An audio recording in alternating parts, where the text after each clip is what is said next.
En 2 de Corintios, capítulo 13, versículo 14, segunda carta a los Corintios, capítulo 13, en el versículo 14, dice: la gracia del Señor Jesucristo, el amor de Dios y la comunión ¿con quién? Y la comunión del Espíritu Santo sea con todos vosotros. Amén. Esta comunión con el Espíritu Santo es la que nosotros estamos tratando de identificar y darnos cuenta de que el Espíritu Santo es la persona que Jesús dejó y el Padre prometió para que nosotros, hermanos, pudiéramos mantenernos fortalecidos ante las circunstancias, pero también para que nos revele toda verdad y nos dé toda sabiduría para actuar hacia adelante. Entonces, vemos acá que la comunión con el Espíritu Santo en nosotros ha sido, digámoslo así, poca, en el sentido de que hemos conocido al Padre, hemos conocido al Hijo, pero aún no se nos ha revelado lo que es el Espíritu Santo realmente en nuestras vidas. Por eso ese tema lo vamos a llamar hoy recibiendo el Espíritu Santo. Dígale a la persona que está a su lado: ¿tú tienes el Espíritu Santo?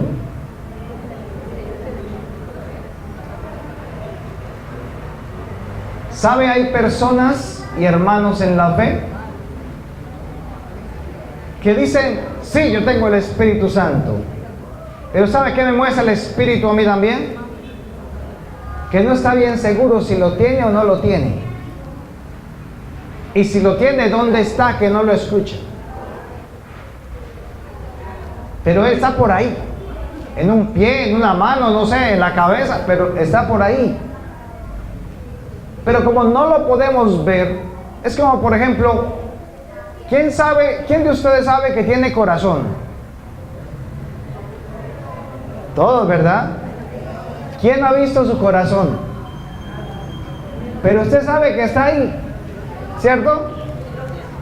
Pero lo siente. Ah, esa es la diferencia. Hasta hígado tiene. Pero usted no sabe cómo es su hígado. Sin embargo, usted sabe que ahí está porque está cumpliendo la función para lo cual fue hecho. Y así es como el Espíritu Santo también está en nosotros. Es el templo del Espíritu. Y está cumpliendo su función. Aunque no lo vemos, lo podemos sentir. Y para ello, Dios nos ha enseñado a nosotros como iglesia que es un Dios cronológico. Y hemos aprendido a conocer al Padre de Génesis 1. Y hemos conocido en el Nuevo Testamento ¿a quién más? Al Hijo, a Jesucristo. Pero Jesús dijo que Él se tenía que ir, que nos convenía que se fuera. ¿Para que viniera quién? El Consolador, el Espíritu Santo. Y el Espíritu Santo tiene un libro en especial, aunque todos los inspiró, y es Hechos de los Apóstoles. Y el libro de los Hechos fue un libro que se escribió entre el año 62 y el año 70 después de Cristo. Sin embargo, este libro no se ha cerrado. Este libro se llama Hechos, no Hechos de los Apóstoles, sino que se llama Hechos ¿de quién? Del Espíritu Santo. Si bien los discípulos son los que están allí siendo utilizados por el Espíritu Santo, igualmente es los hechos del Espíritu, no los hechos de los hombres. Y en este libro se complementa la promesa que el Padre Celestial y también Jesucristo el Hijo dieron a sus discípulos. Así que, solamente para colocar un ejemplo, Pablo, el que llamaban Saulo de Tarso, en sus 28 cartas paulinas, habló de él 112 veces. Solo en las cartas de Pablo, 112 veces sobre el Espíritu Santo.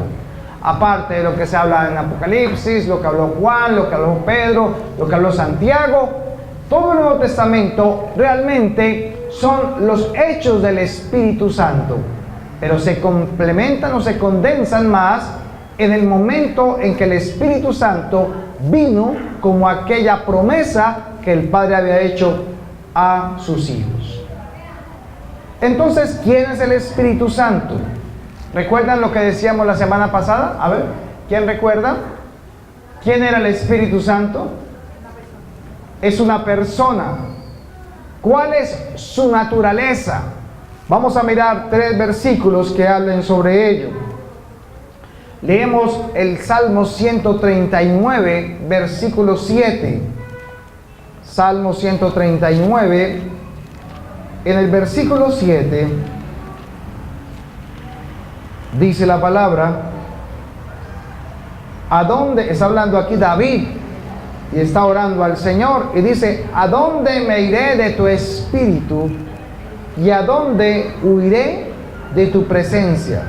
Si subiré a los cielos, allí estás tú, y si en el Seol hiciera mi estrado, he aquí, allí tú estás. Entonces, David está diciendo que no se puede esconder ¿de quién? Y está con E mayúscula, ¿verdad? O sea, con el Espíritu Santo. No hay dónde esconderse, porque la naturaleza del Espíritu Santo también es ¿qué? Eso significa que Él es Espíritu, claro, pero es ¿qué? Omnipresente, porque está ¿dónde? En todo lugar. Pero también dice la palabra en Romanos 8:27, Romanos capítulo 8, en el versículo 27, mas el que escudriña los corazones sabe cuál es la intención del Espíritu, porque conforme a la voluntad de Dios intercede por los santos. ¿Cómo le parece que el Espíritu Santo tiene mente? Porque escudriña los corazones. ¿Tiene mente para qué? Para pensar. Y también escudriña la mente. Además, también dice la palabra que Él tiene voluntad. Miremos si es verdad en 1 Corintios 12:11. Ahí adelantico. 1 Corintios capítulo 12, versículo 11. Dice así: pero todas estas cosas las realiza el único y el mismo Espíritu, repartiendo a cada uno en particular como Él designa. O sea, tiene propia ¿qué? Voluntad. Puede tomar ¿qué? Decisiones. Tenemos mente, tenemos voluntad, nos falta una, ¿cuál? Emociones. Romanos 15:30. Mírenlo ahí adelantico. Ahí atrásito de 1 Corintios. Romanos 15:30. Pero ruego, hermanos, por nuestro Señor Jesucristo y por el amor del Espíritu, que me ayudéis orando por mí a Dios. ¿Qué hay ahí del Espíritu Santo? Amor. El Espíritu Santo le ama, hermano. Le ama. Él también siente, tiene emociones y sentimientos. Pero también en Efesios 4:30 nos muestra algo que también nosotros hacemos a diario con el Espíritu Santo. Efesios 4:30. Y no entristezcáis al Espíritu Santo de Dios, en quien fuisteis sellados para el día de la redención. O sea que al Espíritu Santo también, ¿qué le pasa?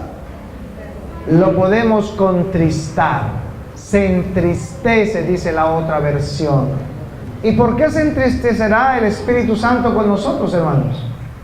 ¿Cuándo se entristece el Espíritu Santo? ¿Cuando no hacemos qué? La voluntad de Dios. Le pregunto algo, su Espíritu Santo, el Espíritu Santo que está en usted, en 24 horas, ¿está más feliz que triste o está más triste que feliz?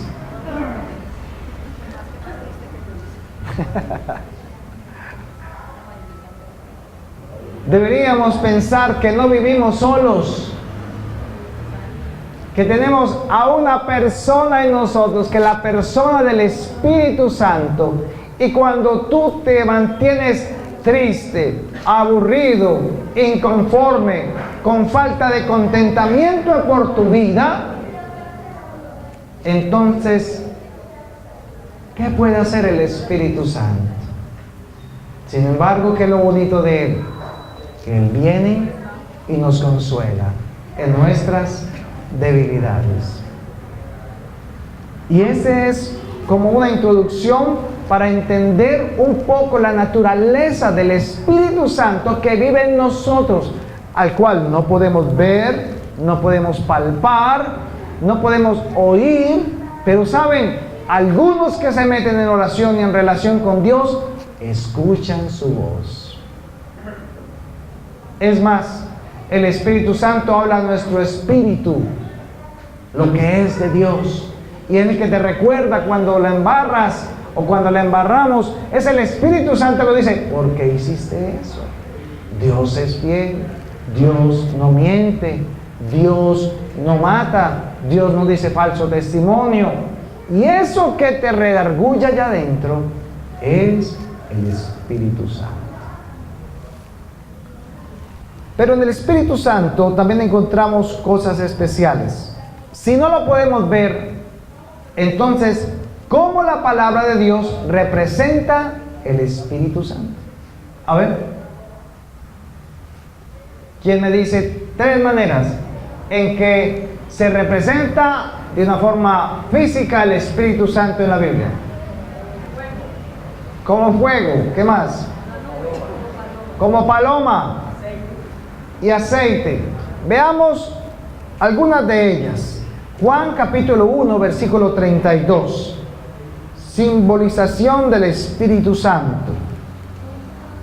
Juan capítulo 1, versículo 32. Y Juan dio testimonio diciendo: he visto al Espíritu que descendía del cielo como paloma y posó sobre él. Allí está Juan testificando de que vio el Espíritu Santo. Pregunto, hermanos, ¿el Espíritu Santo es una paloma? No. Entonces, ¿qué fue lo que vio Juan? Dice que descendió como paloma en Jesús. ¿Y cómo desciende una paloma? ¿Cierto? Mueve sus alitas y va bajando, ¿cierto? Descendió como paloma. No era una paloma. Realmente, pues la paloma no tiene que ver nada con el Espíritu Santo. Pero en muchas iglesias, en muchos lugares, se representa al Espíritu Santo con la paloma. La idea es buena, solo que a veces creemos que tiene que bajar una paloma, ¿cierto? Pero no es una paloma. Es como es una paloma. Una paloma se asusta fácilmente. Una paloma, cuando usted se le va encima, ¿qué hace? Se va, ¿cierto? Entonces, en el lugar santísimo que tenemos nosotros, habita el Espíritu Santo. Pero Él no sale si no se lo piden. Él no obra en su vida si usted lo asusta. Porque el Espíritu Santo, que es una persona, no lo obliga, no le va a hacer una posesión. No, Él hace lo que usted le permite hacer.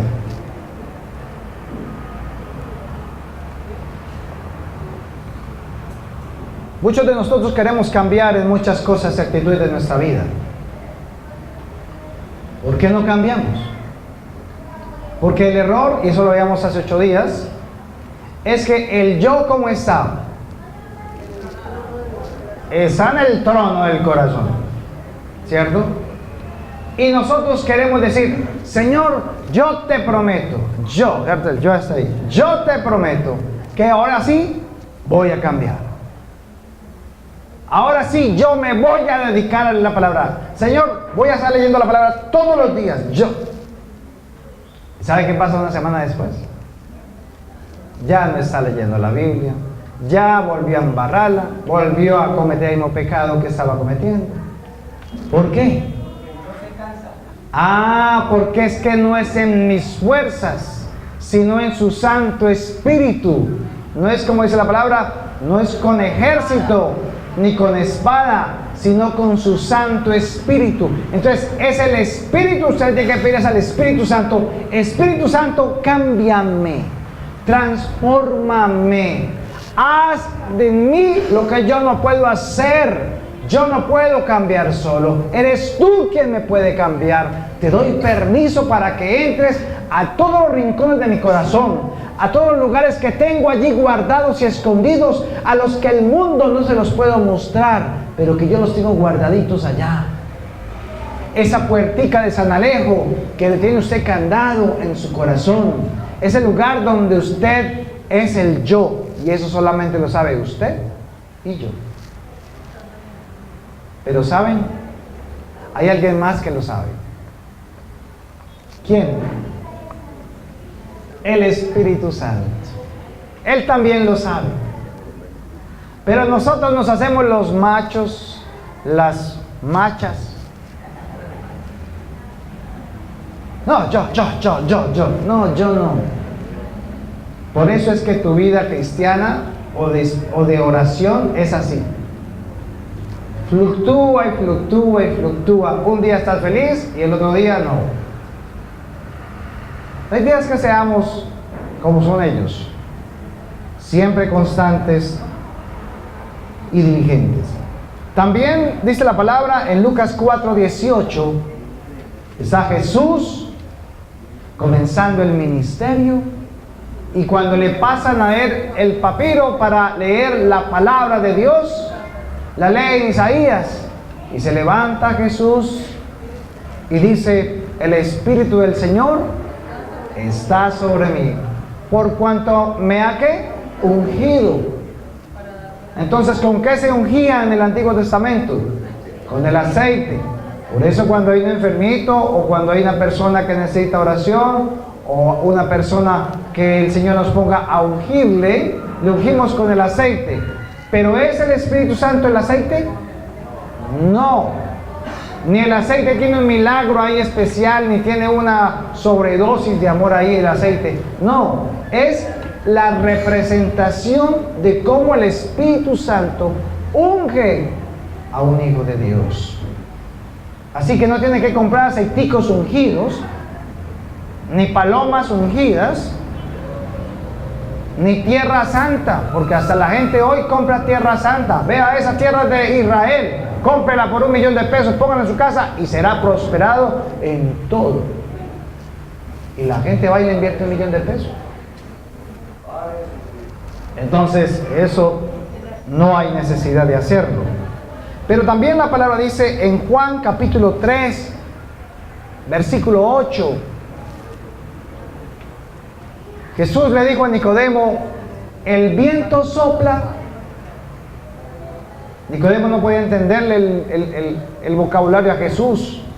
Entonces Jesús le dijo: el viento sopla de donde quiere y oyes su sonido, pero no sabes ni de dónde viene ni a dónde va.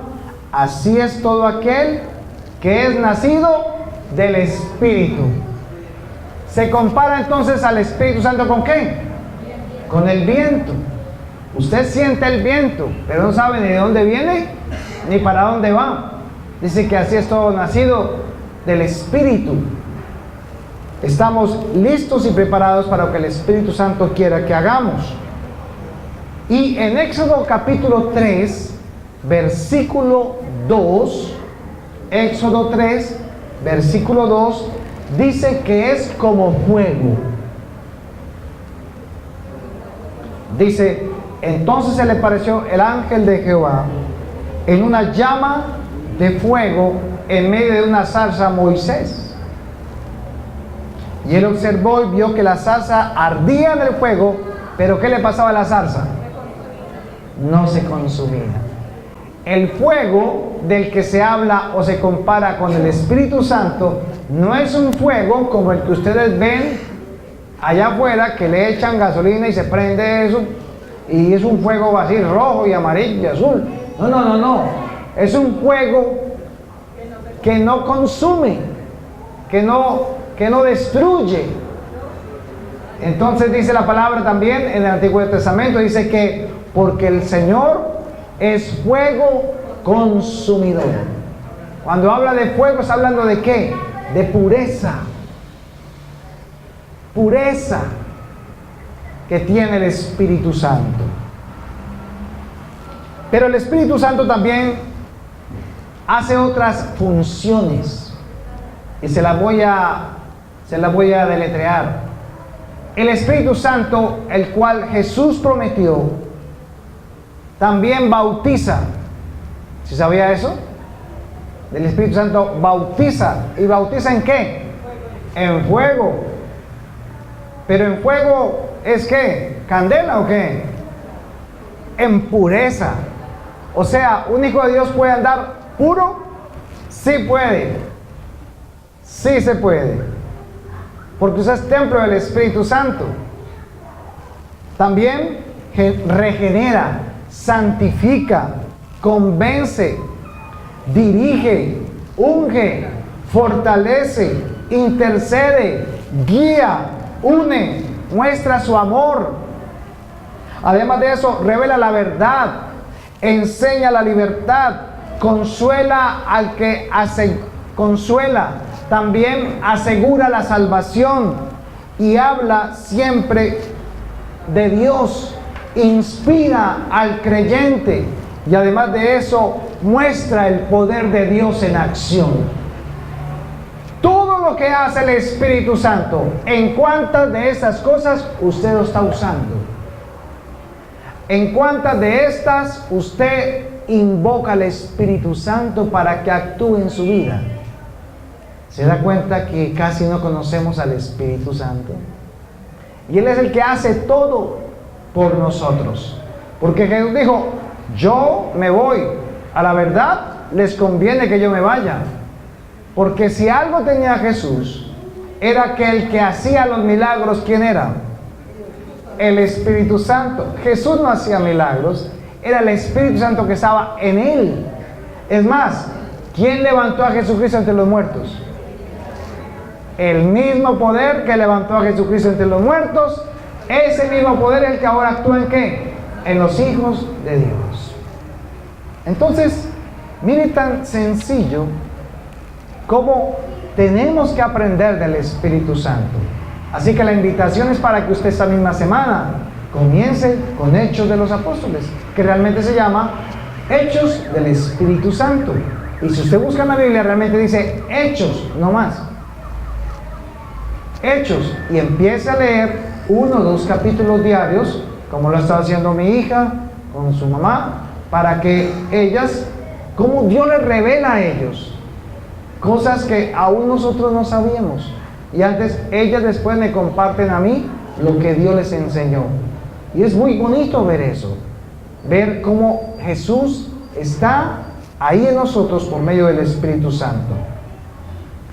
Ahora, Hay una cosa importante del Espíritu Santo que nosotros todavía no hemos experimentado.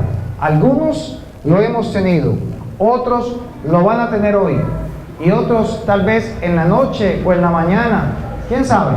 Y es el bautismo del Espíritu Santo. ¿Cuántos han sido bautizados en el bautismo del Espíritu Santo? Levanten la mano. En el bautismo del Espíritu Santo. Entonces, miren que muchos han sido bautizados en el Padre, en el Hijo, pero tal vez no han sentido el bautismo del Espíritu Santo. Entonces, esa enseñanza la hemos partido en dos. Esa ha sido enseñanza y ahora vamos a hacer una predicación. Entonces, será necesario esto para que podamos ver lo otro. Joel capítulo 2, versículo 28. Y dice que en los postreros días va a derramar ¿de qué? De su espíritu sobre toda carne. Los hijos profetizarán, también las hijas. Y los ancianos soñarán ¿qué? Sueños. Y los jóvenes verán ¿qué? Visiones. Dice también que los siervos y las siervas recibirán en aquellos días el bautismo. Ahí está hablando del bautismo, serán llenos del Espíritu Santo. Entonces, la llenura del Espíritu Santo tiene que ver con el bautismo del Espíritu Santo. Usted puede tener el Espíritu Santo porque Jesús se lo prometió, por haber creído en la promesa del Hijo y haber creído en la obra de Él. Pero usted puede tener el Espíritu Santo, pero puede que no tenga el bautismo del Espíritu Santo, o sea, la llenura del Espíritu Santo. Y para eso entonces vamos a ver un caso que pasó en la Biblia y fue el más conocido, el día de Pentecostés. Vamos entonces a Hechos capítulo 2 y vamos a entrar en materia para entender lo que a los discípulos también les pasó y cómo fue ese maravilloso día en el cual vino el Espíritu Santo y fueron todos bautizados, llenos del Espíritu Santo. Recuerdan que los discípulos, cuando andaban con Jesús, dicen algunos pasajes de los evangelios que Jesús les imponía las manos y recibían el Espíritu Santo. En algunas partes dice que los discípulos tenían el Espíritu Santo, porque con qué iban a hacer sanidades y milagros y prodigios, liberar demonios, sacar demonios mejor de las personas. Pero en Hechos ellos ya no solamente van a recibir el Espíritu Santo, sino la llenura del Espíritu Santo. Hechos 2, versículo 1. Mire cómo dice: cuando llegó el día de Pentecostés, estaban todos como. ¿Cómo estamos en esta mañana nosotros? Congregados, unánimes, unidos en el pensamiento de Dios. La diferencia es que en ese momento ellos estaban orando. Pero usted dirá, ¿cuándo pasó eso? ¿Cuándo le sucedió eso a los discípulos? ¿El día de qué? De Pentecostés. La fiesta de Pentecostés judía, hermanos, esta fiesta se celebra entre mayo y junio de nuestro calendario. Y ellos, en ese día, celebran el día de Pentecostés porque es una fiesta, la fiesta de Pentecostés, que también es conocida como la fiesta de las semanas. En el Antiguo Testamento siempre se habla de la fiesta de las semanas. ¿Y por qué les hablo de esto? Es muy importante saberlo. Levítico 23:10. Levítico capítulo 23,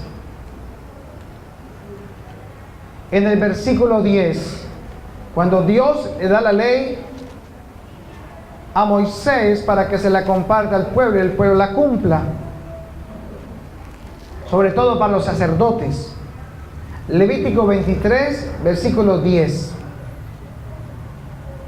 Dice: habla a los hijos de Israel y diles, Dios le está diciendo a Moisés, cuando hayáis entrado en la tierra que yo os doy, y siguieres su mies, y seguéis su mies, traeréis al sacerdote una gavilla por primicia de los primeros frutos de vuestra siega. Siega es la cosecha. Y el sacerdote mecerá la gavilla delante de Jehová para que seáis aceptos. El día siguiente del día de reposo la mecerá. Y el día que ofrezcáis la gavilla, ofreceréis también un cordero de 1 año sin defecto en holocausto a Jehová. ¿Para qué se ofrecía el cordero? ¿Para qué se ofrecía? ¿Cierto? Para el perdón de pecados. Su ofrenda serán 2 décimas de efa de flor de harina amasada con aceite, ofrenda encendida a Jehová en olor gratísimo, y su libación será de vino, la 4ª parte de un hin. Miren todo lo que tenían que hacer. No comeréis pan, ni grano tostado, ni espiga fresca hasta este mismo día, hasta que hayáis ofrecido la ofrenda de vuestro Dios. Estatuto perpetuo es por vuestras edades, en donde quiera que habitéis. Y contaréis, escucha el 15, y contaréis desde el día que sigue al día de reposo, desde el día en que ofreciste la gavilla de la ofrenda mecida. ¿Cuántas semanas? 7 semanas. ¿De cuántos días? De 7 días. ¿Y 7 por 7? 49 días. Hasta el día siguiente del 7º día de reposo contaréis 50 días. Entonces ofreceréis el nuevo grano a Jehová. Lo que está haciendo el pueblo es de que cuando ellos celebraban las fiestas, las 7 fiestas judías que Dios le mandó hacer al pueblo, la primera de esas fiestas, en este caso, era la fiesta de la Pascua. ¿Qué se celebraba la Pascua? A ver. Se celebraba como Dios los salvó a ellos de la muerte en Egipto al morir los primogénitos. ¿Se acuerdan? ¿Se acuerdan lo que significaba la palabra Pascua? Saltar, pasaba de largo por encima de las casas donde estaba ¿qué? La sangre. Esa era la Pascua. Y desde ese día contarían, cada año se celebraba eso, y ese día, cuando terminaba ese día, entonces empezaban a contar los días, 50 días, o sea, 7 semanas. Y cuando terminaban las 7 semanas, 49 días, el día siguiente era ¿qué? La fiesta de las semanas. O sea, la fiesta de Pentecostés. O sea que ¿desde cuándo se está celebrando la fiesta de Pentecostés? Desde la antigüedad, desde que estaban en Egipto, en el desierto, cuando salieron de Egipto. O sea que no fue una fiesta de ahora, el día de Pentecostés, de Hechos. Ya venía desde la antigüedad. ¿Y por qué era tan importante ese día? Porque ese día se traían, primero se hacía la Pascua, se traían las primicias y se contaban los 50 días, y ese día se celebraba el día en el cual llegaba como la cosecha, las semanas.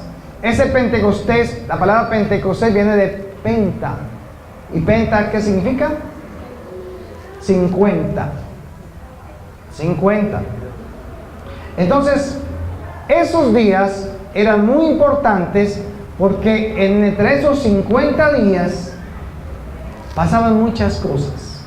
El pueblo tenía que prepararse para recibir y estar preparado ese 50º día para celebrar esa fiesta. Y esa fiesta, que era la fiesta de las semanas, era una fiesta donde se celebraba el regalo de Dios, el favor de Dios para con ellos. Jesús celebró la Pascua, ¿cierto que sí? ¿Cuántas veces?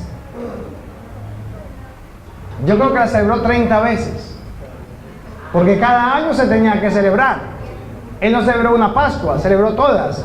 Pero la última Pascua fue la más importante para él, porque él decía, ¿cuánto tiempo he esperado para que celebremos esta Pascua? Jesús celebra la Pascua. Y al otro día, ¿qué hacen con él? Lo crucifican. Muere. Y al tercer día, ¿qué pasa? Resucitó. Y estuvo desde el momento en que él resucita, o desde el momento en que muere, o desde el momento en que se hace la Pascua, porque él era la Pascua de nosotros, 40 días. Jesús estuvo 40 días después de que resucitó con los discípulos. Eso está en Hechos 1. 40 días. Pero Jesús les dice a ellos que no se muevan de allí hasta que venga ¿quién? El Espíritu Santo. Entonces dice, ustedes no se muevan de aquí hasta que venga el Espíritu Santo. O sea que ¿a cuánto tiempo llegó el Espíritu Santo? Después de que Jesús se fue. A los 10 días. Porque él estuvo 40. ¿Y cuánto faltaban? 10. Para que ellos celebraran una fiesta que venía de la antigüedad. ¿Cuál es la fiesta? ¿Cuál? El Pentecostés, que es la misma fiesta de las semanas. Entonces para ellos eso era normal cada año. Pero él sabía, Jesús sabía, que el Espíritu Santo vendría el día de Pentecostés. O sea, a los 10 días después de que él se hubiera ido. Vamos entonces a Hechos capítulo 2 y miremos qué pasó. Versículo 2.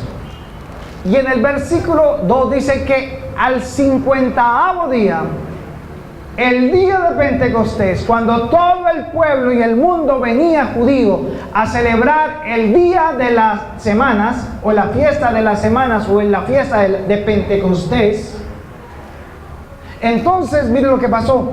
Y de repente vino del cielo, todos metidos en oración, unidos allí, y de pronto dice, de repente vino del cielo un estruendo, como de un viento, ¿qué? Recio. ¿Cómo es un viento recio? Por eso es que usted ve tantos predicadores por ahí tumbando a la gente, soplando en la cara, como si fueras un viento recio. No, este era un viento como los que estamos teniendo ahora en agosto, cuando en la noche está uno allá que sopla, ¿verdad?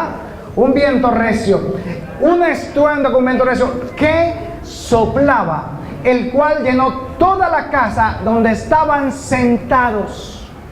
Mire que no estaban parados, no llevan 10 días parados, no, estaban sentados, se puede orar sentado también.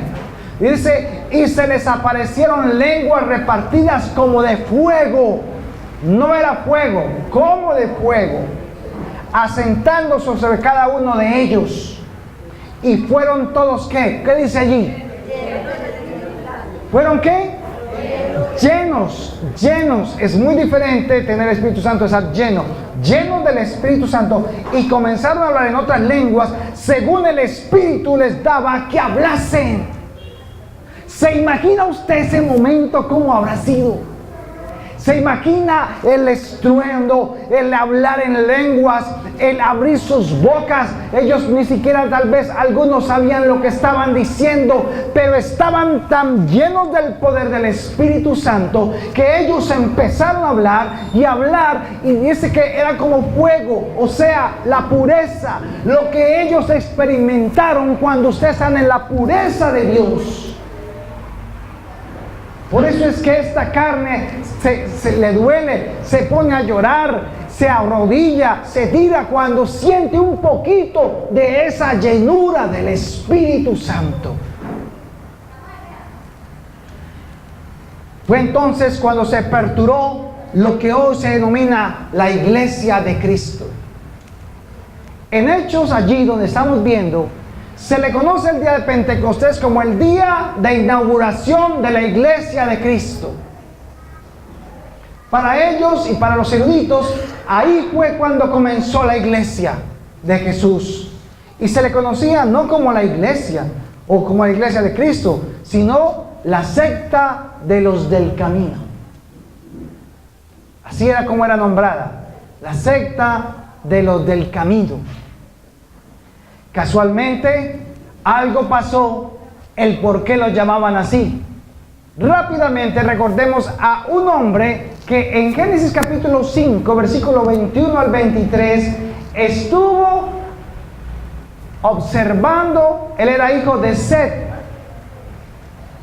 ¿Quién era el hijo de Set? ¿Cómo se llamaba? Enoc. ¿Y qué le pasó a Enoc?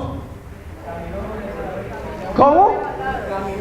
Caminó con el Señor. Leámoslo, Génesis capítulo 5, para no alterar la palabra, y miremos cómo dice. Génesis capítulo 5, en el versículo 21 y 23 al 23, dice: vivió Enoc 65 años y engendró a Matusalén. Y caminó Enoc con Dios.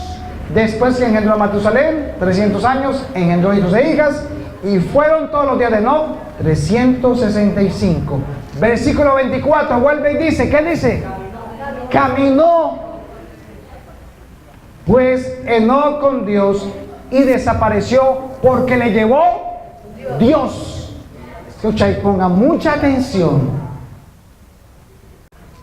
Para los judíos, el día del cumpleaños de los judíos es el día que Enoc fue arrebatado al cielo.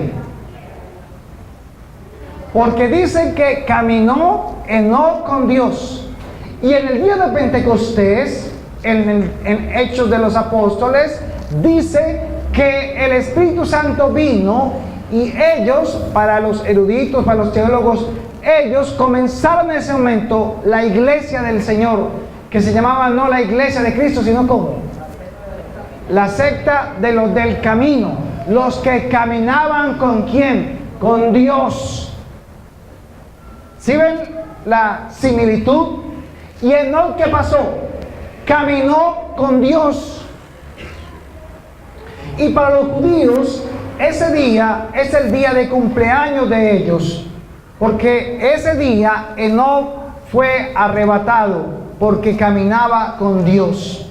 Entonces, para los judíos, ¿qué le pasó a Enoc en ese versículo 24? Cuando caminó con Dios. Desapareció. ¿Fue qué? Arrebatado. Según algunos teólogos, según lo que se muestra en las Escrituras, es posible que el día del arrebatamiento sea el día que cumple años la iglesia. ¿Cuándo sería ese día? El día de Pentecostés. Puede ser que el día del arrebatamiento sea el día de Pentecostés, entre mayo y junio. Pero puede ser cualquier otro día, no tiene que ser así. Porque ni el día ni la hora nadie lo sabe. Pero estas señales son muy interesantes porque dice, y caminó Enoc con Dios. ¿Sabe cuándo va a ser el arrebatamiento? Cuando la iglesia camine con Dios. Y hasta que el último de los gentiles, que ha de ser salvo, sea salvo. Porque dice que el número es exacto. Cuando se complete el número de los gentiles que han de ser salvos, vámonos. ¿Quién sabe el número? Nadie lo sabe. Pero es un número. Es un número.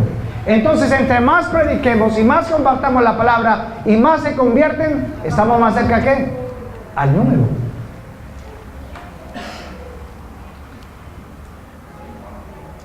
Entonces, queda una pregunta. ¿Será la iglesia arrebatada el día en que cumplió años Enoc? Es posible. 50-50. Casualmente. Pero no significa que entonces tenemos que esperar hasta mayo y junio del otro año para ver cuándo es. Podría ser hoy mismo. ¿Estamos caminando con Dios hoy? ¿A quiénes se va a llevar Jesús? A los que estemos caminando con Él. esa sí es una señal. Los que estamos caminando con Él, pregunta del millón, ¿qué es caminar con Dios? Es el que está aprendiendo a escuchar la voz del Espíritu Santo y haciendo la voluntad del Padre. ¿Y cómo nos damos cuenta no está la voluntad del Espíritu Santo? Si no lo escucho en su palabra. ¿Cada cuánto oye su palabra? Hechos capítulo 2, versículo 5.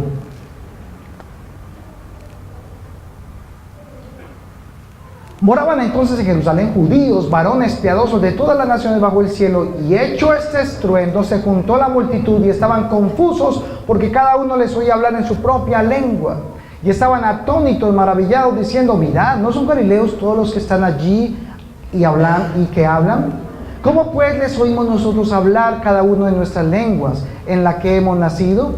Partos, medos, elamitas, y los que habitamos en Mesopotamia, en Judea, en Capadocia, en Ponto, en Asia, en Frigia, en Panfilia, en Egipto y en las regiones de África más allá de Cirene, y romanos aquí residentes, tanto judíos como prosélitos, cretenses, árabes, les oímos hablar en nuestras lenguas las maravillas de Dios. Y estaban todos atónitos, perplejos, diciéndose unos a otros: ¿qué querrá decir esto? Mas otros, burlándose, decían: están llenos de vino o de mosto. Aquí vemos, hermanos, que fue la manifestación más grande cumplida por Dios para los discípulos y sus hijos, para que fueran llenos del Espíritu Santo. Y en ese momento la manifestación fue ¿cuál? ¿Qué fue lo sobrenatural que pasó? Ellos hablaron ¿en qué? En lenguas. Las lenguas son ¿qué? Idiomas. Y hablaban en todos estos idiomas de todos estos países. Y por eso la gente que venía los escuchaba. Pero lo más importante era, ¿qué decían? Hablaban de lo que Dios había dicho, de las maravillas de Dios. Entonces estaban profetizando ¿qué? La palabra de Dios. Cuando usted habla de Dios, está profetizando la palabra de Dios. Ellos hablaban de las maravillas de Dios, de todo lo que Él había dicho y que habían hecho con Jesús. Y cómo a Jesús también, al que habían matado, cómo en Él se habían cumplido todas las promesas que Dios había dicho que se cumplirían en su Mesías o en su ungido. Ahora mire el versículo 14 al 18. Entonces Pedro, poniéndose en pie con los 11, alzó la voz y les habló diciendo: varones judíos, y los que habitáis en Jerusalén, esto os sea notorio y oíd mis palabras, porque estos no están ¿qué? Ebrios, como vosotros suponéis, puesto que es la hora tercera del día. Mas esto lo dicho por el profeta Joel, cuando dijo: y en los postreros días dice el Señor, ¿qué dijo? Derramaré de mi espíritu sobre ¿cuántos? Sobre toda carne, y vuestros hijos y vuestras hijas profetizarán, vuestros jóvenes verán visiones, vuestros ancianos soñarán sueños, y de cierto sobre mis siervos y sobre mis siervas en aquellos días derramaré mi espíritu y profetizarán. Él estaba recordando por el Espíritu Santo la palabra que ya había hablado ¿a quién? A Joel, las mismas palabras, pero ahora se estaban cumpliendo en ellos.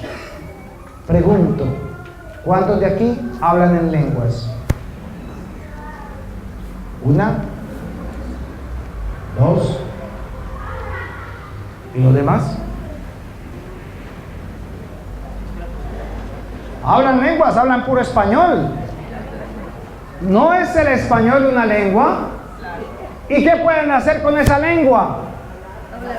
Profetizar y hablar de las maravillas de Dios. ¿Se da cuenta que a veces lo que pasa es que nos damos cuenta de lo que tenemos por estar mirando lo que los demás tienen? Y tenemos la boca en un vocabulario completo, los más completos de los idiomas que hay, con los que podemos ¿qué? Profetizar la palabra, compartir la palabra, hablar de la palabra. No necesita hablar en otro idioma, tal vez otros tengan otros idiomas, tal vez Dios le dé a usted por el Espíritu lenguas angelicales. Es más, aquí las hemos escuchado y tal vez ahora las escuchemos, pero en lo más importante es que usted tiene boca y tiene un idioma. ¿Cuántos más necesitan? La palabra del Señor dice que no todos tienen que hablar en lenguas. Él reparte como Él le parece, porque tiene decisión, porque tiene voluntad. Y ahora, mire lo que pasó. Pedro profetiza la palabra de Dios dada a Joel. Y en Hechos 2:36, vamos al 36. Sigue hablando Pedro porque le está hablando de todas las maravillas y de todo lo que pasó con Jesús y todo lo que hicieron con él. Versículo 36. Sepa pues ciertísimamente toda la casa de Israel que a este Jesús a quien vosotros crucificasteis, Dios le ha hecho Señor y Cristo. Y al oír esto, miren lo que pasó. ¿Qué pasó con los judíos que estaban escuchando? Se compungieron de corazón y dijeron a Pedro y a los otros apóstoles: varones hermanos, ¿qué haremos? O sea, lo matamos al ungido, matamos al Cristo, al Hijo de Dios. Fuimos, los que estaban allí con ellos, que creyeron, fuimos culpables. Se sintieron que fueron, ellos no estuvieron allá metiéndole la lanza, pero participaron de eso como judíos. Les fue revelado en ese momento. Y miren lo que pasó. ¿Qué les dice ellos? Pedro, ¿qué les dijo? ¿Qué les dijo? ¿Qué les dijo? El primer paso, hermano, es el arrepentimiento. El Padre nos ha enseñado a nosotros todo de su promesa. Pero para poder recibir a Jesús en nuestro corazón, primero tenemos que arrepentirnos. ¿De qué? De nuestros pecados. Y yo creo que más bien nos pasó por eso. Arrepentidos, dice, y bautícese en cada uno de vosotros en el nombre de Jesús para perdón de pecados.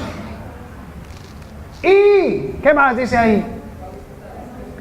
Y recibiréis el don del Espíritu Santo. El que tiene el Espíritu Santo es el que profetiza a Cristo como su Señor y Salvador. Pero también, antes que sanidades, antes que milagros, antes que maravillas, el milagro, digámoslo así, más grande, más poderoso, antes de esas cosas, es que el Señor le mostrará a usted su palabra para que usted primero se arrepienta. Por eso es que nosotros no invitamos a la gente a que venga a la iglesia para que reciba su milagro. Dentro de 8 días, venga por su milagro, porque el milagro ya está listo para usted. No. Yo tengo que conocer quién es el Padre, saber que Él es santo, justo y perfecto, darme cuenta de mi condición pecadora y separada de Dios, y recibir a Jesús en mi corazón arrepentido, para que Él pueda entrar en mi vida, y entonces, y solo hasta entonces, recibiremos el don del Espíritu Santo. Amén. Entonces, cuando Jesús les dijo a ellos: y recibiréis poder cuando venga el Espíritu Santo, ese poder era ¿para qué? Para hablar con denuedo la palabra. ¿Usted le da miedo hablar la palabra de Dios? ¿Le da miedo hablar con su vecino? ¿Le da miedo hablar con su mamá, con su papá, con su abuelo? ¿Sabe por qué le da miedo? Porque no le ha estado pidiendo el Espíritu Santo que sea el hable por usted. Ahí es donde nosotros necesitamos entender que no soy yo, porque entonces la gente va a ver mi vida, sobre todo en la familia, mi testimonio de cómo era yo y todo eso, y van a decir: puro cuento. Porque no están viendo al Espíritu Santo actuar, sino que están viendo a la persona. Pero cuando usted va con la palabra, cuando usted profetiza la palabra, cuando usted habla la palabra, hay un momento donde la persona dice: wow, verdaderamente este sí cambió. Sigan mirándolo a él, pero algo lo está convenciendo y es el Espíritu Santo que está en él. Y él dice en su palabra que no se preocupe por qué va a decir, porque él mismo le mostrará y le colocará las palabras que tiene que decir en el momento correcto, si esa persona está lista por el Señor para arrepentirse. Eso es comunión con el Espíritu Santo. Eso es caminar con Jesús. Eso es dejar que el Señor haga como tú quieres. Y dice acá que el poder estaba radicado en ¿dónde? ¿Dónde estaba el poder del Espíritu Santo? Cuando Pedro estaba hablando, ¿dónde estaba el poder del Espíritu Santo? En la palabra, en lo que él decía. ¿Y qué pasó? ¿Qué pasó? Mire lo que pasó. Versículo 40. Y con muchas palabras testificaba y les exhortaba diciendo: sed salvos de esta perversa generación. Así que los que recibieron su palabra fueron ¿qué? Y se añadieron aquel día ¿cuántos? ¿Dónde están esos apóstoles? ¿Dónde están esos discípulos? ¿Dónde están esos pastores? ¿Dónde están esos líderes que diariamente convertían 3,000 personas? Era para que toda esta ciudad se hubiera convertido ya. Pero por alguna razón no sucede eso. Porque en la iglesia no hay la llenura del Espíritu Santo. Está el Espíritu Santo, pero no hay la llenura. Y el versículo 42 nos muestra la señal de una señal importantísima. Hay 3 realmente allí, de la llenura del Espíritu Santo, de una forma práctica. Mire cómo dice: y perseveraban en la doctrina de los apóstoles, en el partimiento del pan,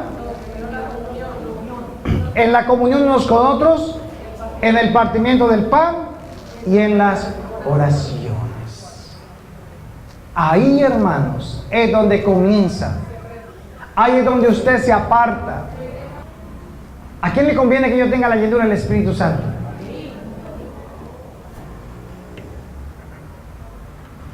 Tenemos armas, herramientas, pero no las estamos usando en el Señor. Ahora, mire el versículo 43. No quiero dejarlo empezado. Terminemos esto. Y vendían sus propiedades. A ver, hermanos, traigan la propiedad para venderla y repartamos aquí la platica entre los que necesitamos.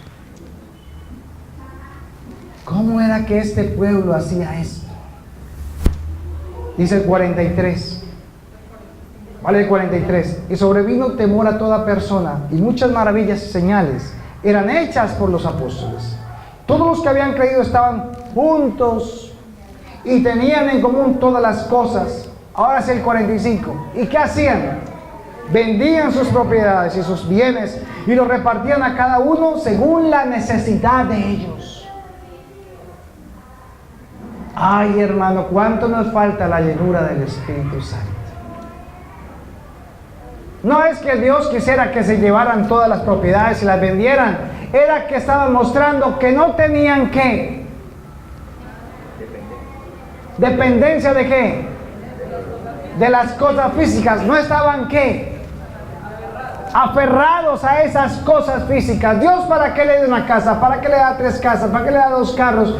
Dios, ¿qué quiere que haga con eso?